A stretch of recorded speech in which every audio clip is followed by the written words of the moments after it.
안녕하세요. 황상민 TV 시작하겠습니다.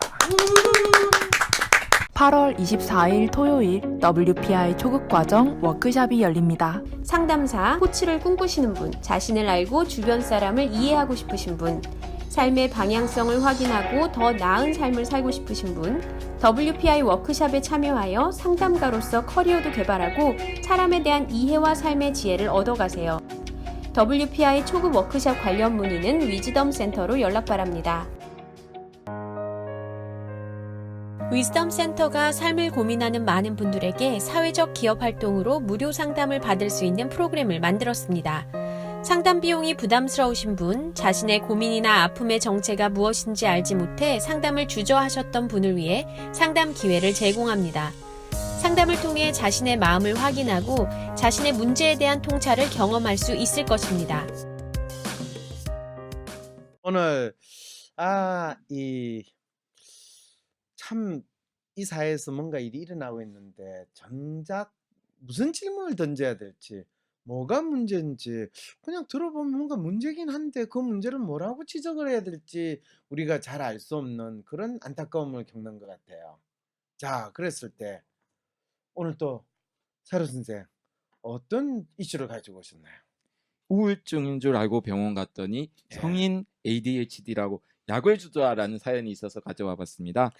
우울증인 줄 알고 본인이 상당히 우울한데 성인 ADHD라고 약을 주더라고요. 네, 요즘 진짜 이 의사 선생은 다양한 방식으로 약을 주네요. 이 노란 약 찾으러 갔더니 파란 약 주는 그런 느낌인데요. 그 말은 무슨 뜻이에요?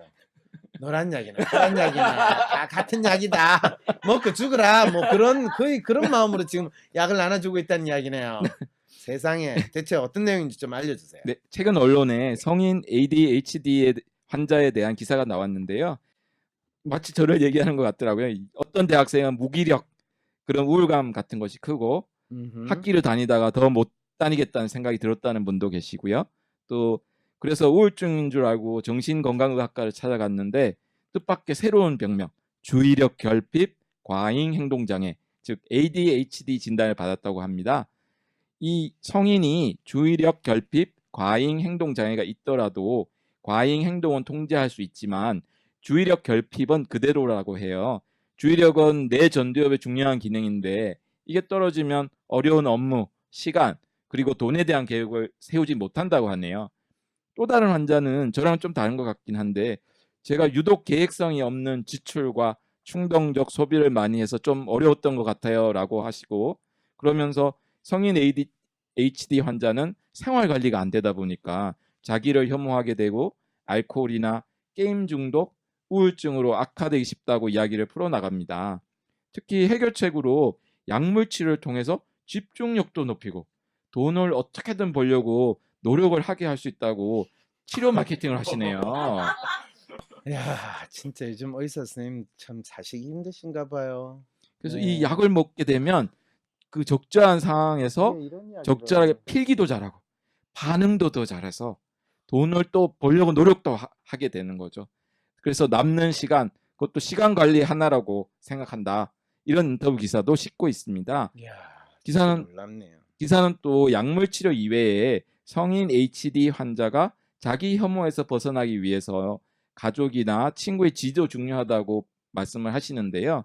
김북년 교수님께서는 장점들에 대해서 충분히 표현해주고 격려해주고 실수에 대해서 용납하면서도 새로운 시도를 할 수 있게끔 힘을 주는 사람이 있으면 이분들이 그런 자기 혐오에서 벗어날 수 있다라고 인터뷰를 하셨는데요. 이분은 지금 인터뷰가 약을 먹으라는 소리가 아니고 심리적으로 지지하고 격려하면 이 자기 혐오에서 벗어날 수 있다, 이 이야기를 한 거죠. 예, 근데 그 다음 단락에 바로 기사는 홍보성으로 혹시 남들보다 건망증이 심하고 매번 약속 시간에 늦는 등 생활 관리가 안 되는 게 심하다는 생각이 들면 진료를 받아보는 게 좋겠습니다. 이런 말씀을 하시거든요. 그렇죠. 뭐 문제가 저희 있으면. 아들한테 이 기사를 얘기했더니요. 그러면 그 약 먹으면 아침에 벌떡벌떡 일어날 수 있느냐고 박사님께 여쭤봐 달라고 하던데요. 그 약을 먹으면 아침에 벌떡벌떡 일어나는 게 뭔지는 모르겠지만 글쎄 벌떡벌떡 일어나기 위해서는 차라리 비아그라가 나을 것 같고요. 예.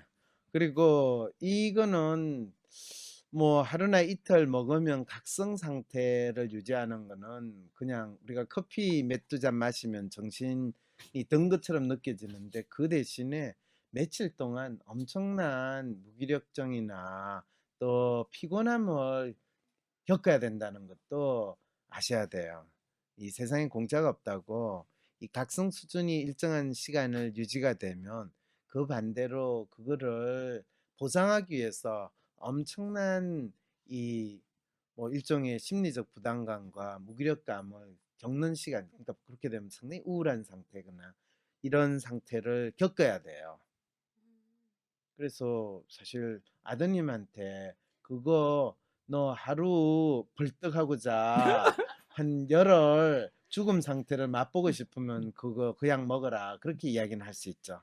그래서 이 대치동에서는 심지어 아이들 상대로 공부 잘하는 약이라 그래서 ADHD 약을 팔기도 하던데요. 그러게요. 네. 그런데 참 그래가지고 그 약을 먹는 분들 우울증 약, ADHD 약 그리고 얼마 전에 저한테 상담 온 친구가 딱 얼굴만 봐도 로맨 그 자체예요. 그런데 이 한 1년 전에 자기 병원에 가슴이 답답하고 막 이 두렵고 걱정이 막 되고 그래 가지고 이 너무 특히 잠이 안 오고 이래 가지고 병원에 갔더니 자기를 공황장애라고 이야기해서 이 우울증 약을 지금까지 먹고 있다는 거예요. 그래서 자기는 그 약을 먹고 좀 나아졌다라고 그러는데 내가 듣기에는 그 약을 먹고 나아진 게 아니라 본인이 걱정하는 거에서 조금 상황이 나아졌으니까 자기가 나아진 거지 약 때문에 그런 건 아니거든요. 근데 박사님 실제로 제가 몇 년 전에 그러니까 황심소를 알기 전에 제 친구 중에 이 공황장애를 앓고 그러니까 저는 병원에 갔다 와서 공황장애라는 진단을 받고 약을 이제 먹고 있는 친구를 만났어요. 근데 이제 이 친구 이야기를 들어보니까 제가 좀 팔랑귀라 그런가 똑같은 얘기를 해요. 주변에 이제 충분한 지지를 받는 거 좋고 꾸준히 약을 먹고 그리고 플러스 또 뭐냐면 이게 뭐 뇌에 손상이 온 증상이기 때문에 나중에 치매에 걸릴 확률이 높다는 그럼요, 거예요. 그럼요. 그렇기 때문에 꼭 병원에 가라고 자기는 주변 사람들한테 권한대요. 그렇죠, 이제 그렇죠. 그래서 그냥 그런 줄 알았어요. 나중에 네.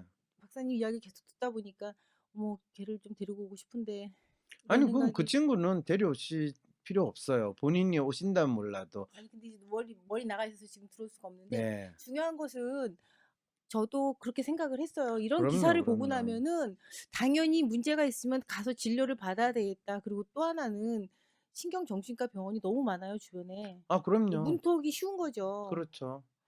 아니 그런데 그분은 자기가 가지고 있는 문제에 대해서 조금이라도 누군가의 전문적인 설명을 듣고 싶은 거고 또 의사한테서 그렇게 들으면 어 그럴 수 있겠다 생각을 하지 지금 제가 질문하다시피 그렇게 질문하지는 않잖아요.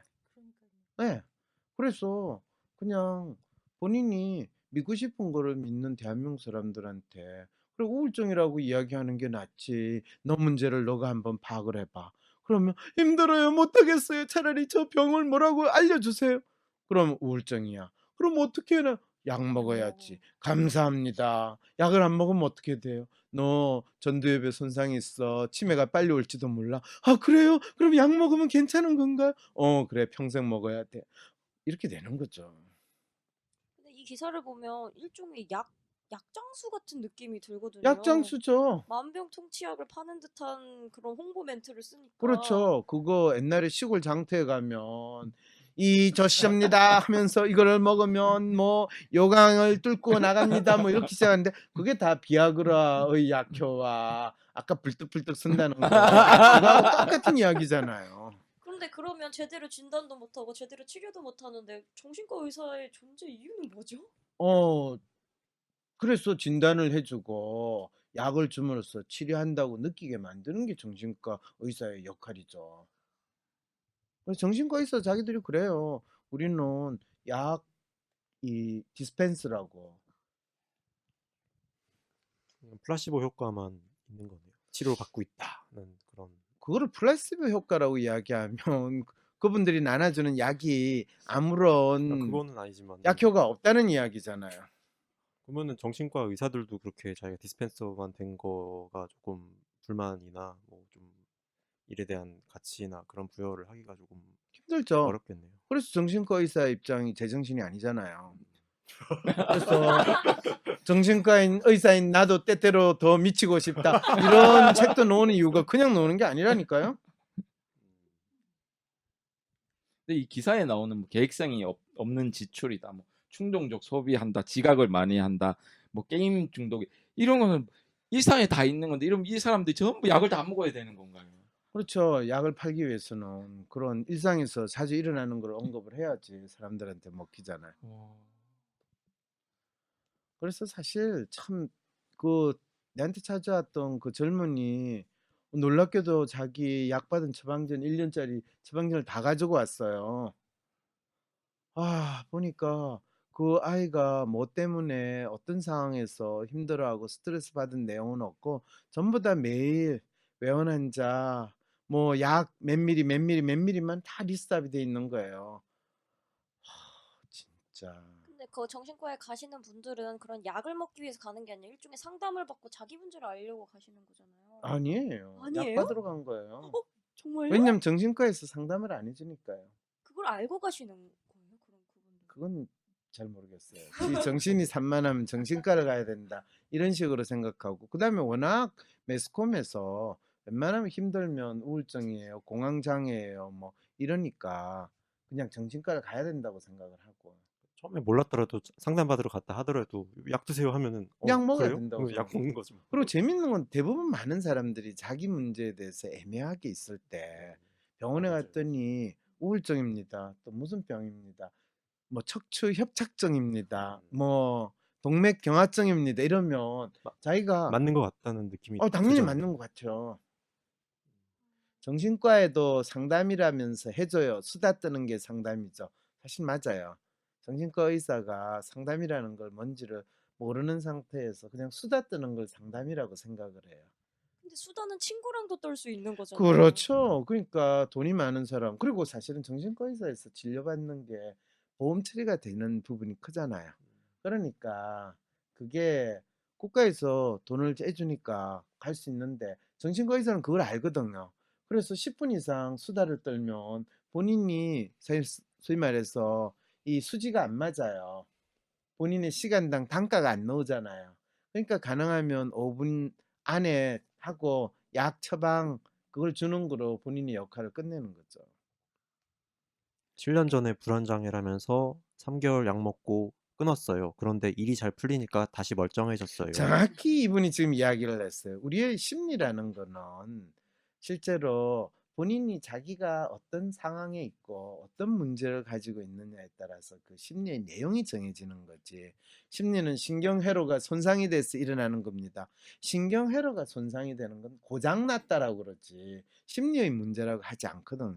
근데 끊임없이 정신과 의사는 우리 뇌가 고장난 거를 정신의 문제라고 이야기하니까 그럼 사로 선생이 말도 안 되는 질문을 할 때마다 내가 사로 선생이 정신회로가 전두엽이. 고장냈다고 전두엽이 손상이 됐다고 이렇게 내가 생각할 수는 없잖아요. 치매 걸릴 가능성이 높아지죠. 그렇죠. 우리는 막 뇌에 대해서 잘 모르니까는 그렇게 전두엽 뭐 어디 그런 거 그렇죠. 같아요라고 하면은 좀 겁이 나는 게 분명히 있긴 아니 한것 우리가 같아요. 컴퓨터 쓰다가 갑자기 컴퓨터가 쫑나면 아, 이 CPU가 손상됐구나 그렇게 생각을 해요. 그냥 소프트웨어가 어디가 쫑났구나. 그러면 리셋 눌러가지고 리부팅 시키면 다시 돌아오잖아요. 컴퓨터가 지랄 발광 안 하거든요. 저도 물론 뇌 쪽을 잘 모르지만은 얼핏 들었을 때는 뇌과학 이러면은 굉장히 유혹적으로 상당히 있어 보이잖아요. 예, 굉장히 예. 그 설득력이 있어 보이는 거는 저한테는 그럼요. 사실 그렇게 와닿긴 아니 했거든요. 나도 있어 보이기 때문에 심리학 공부하면서 내 생리에 대해서 나름대로 공부를 했는데 어느 순간부터는 이 말이 맞기도 하고 저 말이 맞기도 하고 이 연구는 이래서 주장하고 저 연구는 저래서 주장하는데 결국에는 뭐야 그러면 더 많은 연구가 필요합니다. 나는 그 상황으로 가는 거예요. 그래서 아 이게 뭔가 내가 지금 착각하고 있구나. 그래서 지난번에 그 이야기 하지 않았어요? 뇌라는 거는 컴퓨터를 이야기하면 CPU와 마찬가지예요.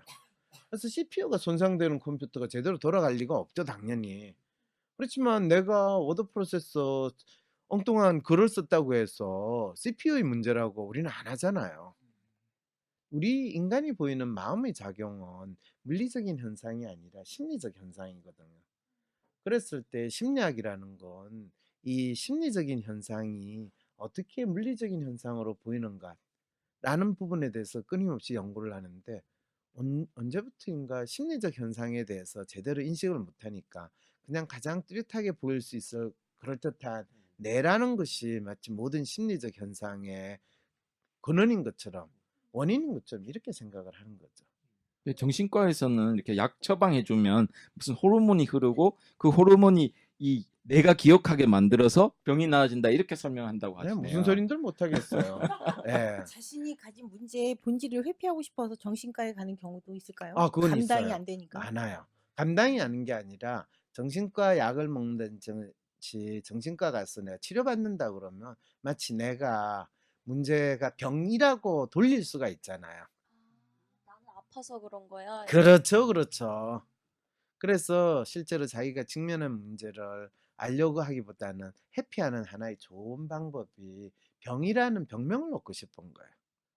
아, 당신은 해리장애입니다. 아, 그렇군요. 제가 해리장애를 앓고 있군요. 감사합니다. 그것 이렇게 때문에 되는 거예요. 나의 모든 문제가 그렇죠, 있었구나. 그렇죠. 하긴 저도 저보고 넌 자뻑이니까 넌 실력이 없으니까 이렇게 직설적으로 얘기해 주시는 보다는 이 약을 먹으면 이 책을 읽으면 너가 실력을 가질 수 있어 라고 그게 혹할 것 같긴 하거든요. 뭐 그건 안 약 그래도 먹으면 머리 혹하세요. 똑똑해지는 네, 뭐 그런 약 이런 거 혹할 것 그렇죠. 양심 정신과를 찾을 게 아니라 내 마음의 주인은 나라는 걸 인식하고 내 문제가 뭔지 파악하고 내가 나로 살기 위해 오. 이 불안정함을 늘 품고 있는 내 삶을 어찌 살아가는지 할지를 선택하는 게 뭔지라고 생각.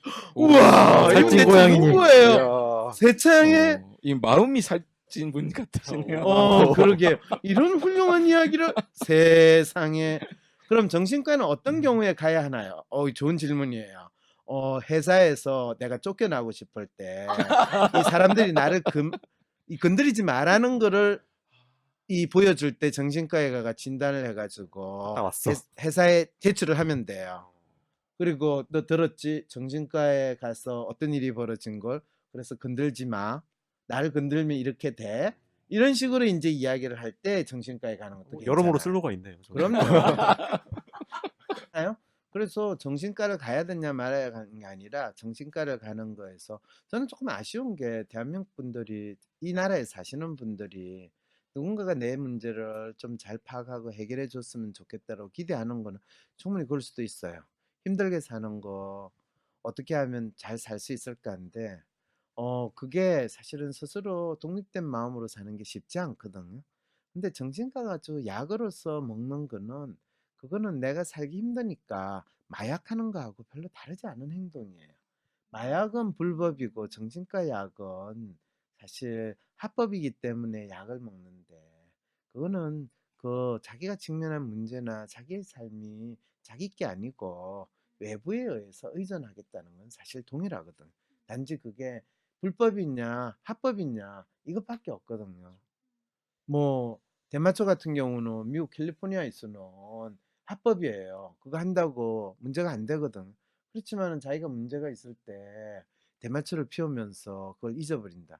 저는 심지어 담배 피우는 사람도 그렇다고 생각하고 술 마시는 분도 그렇다는 생각이 들거든.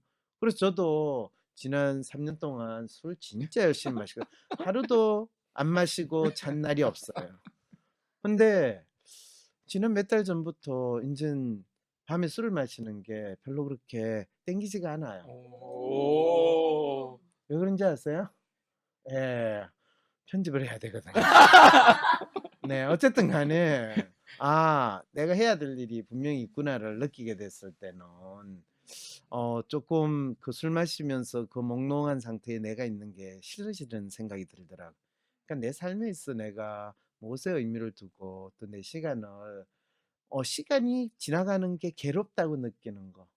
그리고 내일이 빨리 왔으면 싶은데 지금 내가 이 시간이 있다는 걸 느낄 때 내일이 뭐 온다고 해서 뭐 별로 그렇게 큰 변화는 없겠지만은 그리고 때때는 두렵고 그런 상황일 때는 이제 뭐 담배는 안 피우니까 못 피우니까 안 피우고 그래도 술이라도 먹고 멍하니 있으면 술에 취해가지고 자게 되는 그런 상황들이 있을 때 나의 마음이 대체 뭔가 생각을 해보잖아요. 그거는 내 삶의 주인이 내가 되지 못한다는 걸 다시 느끼는 거거든. 이제 이런 것들이 왜 이 나라에 사는 많은 사람들이 자기 삶의 주인이 자기가 되지 못하고 있는가? 라는 안타까움은 우리 끊임없이 질문 던질 수 있잖아요. 네. 박사님의 정체성은 뭔가요? 정체성 그렇잖아요. 제가 대한민국 사람들의 마음을 탐색해서 자기 마음을 스스로 알 수 있도록 도와주는 또는 그 전문가로서 역할을 하는 그래서 한국인은 심리를 연구한 심리학자로서 기억되기를 바라는 게 저희 정체성이죠. 왜냐하면 대부분의 이 심리학이라고 하고 심리학자들은 그냥 미국 심리학 그냥 가져와가지고 대충 정리해가지고 내가 이걸 안다 책에서 봤다 이야기하면 그게 마치 심리학자로서 살아간다고 생각하는데 그렇게 살고는 싶지 않다는 거예요.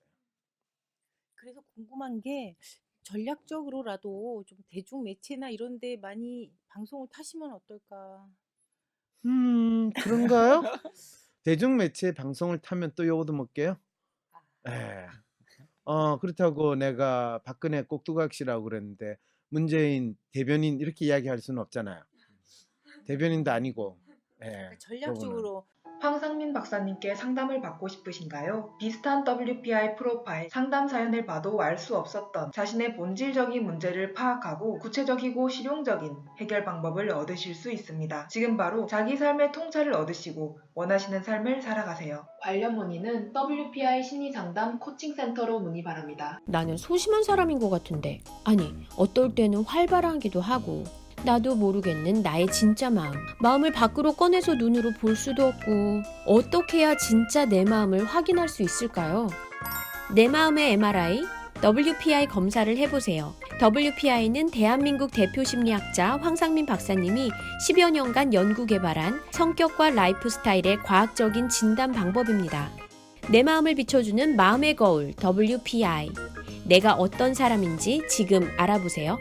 WPI 검사는 인터넷 검색창에 황상민의 심리연구소를 검색해서 할 수 있습니다.